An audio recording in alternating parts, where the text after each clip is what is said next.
आज बुधवार 5 फेब्रुवारी 2025 उजनी धरण आणि जायकवाडी धरणाचे अपडेट आपण या व्हिडिओच्या माध्यमातून पाहूयात।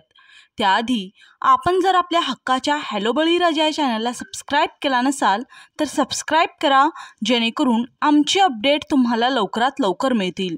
आज सकाळच्या अपडेटनुसार उजनी धरणात एकूण पाणीसाठा हा 101.49 TMC इतका राहिला आहे, तर यातील उपयुक्त पाणीसाठा हा 37.84% इतका आहे।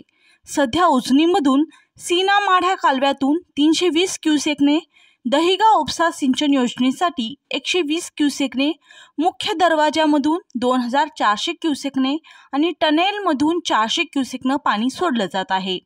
आजच्या अपडेटनुसार उजनी 70.62% आहे।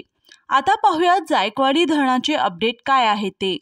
आज सकाळच्या अपडेटनुसार जायकवाडी धरणातील एकूण पाणीसाठा हा 83.45 TMC इतका राहिला आहे, तर यातील उपयुक्त पाणीसाठा हा 57.78 TMC इतका आहे। जायकवाडी धरण 78.04% आहे।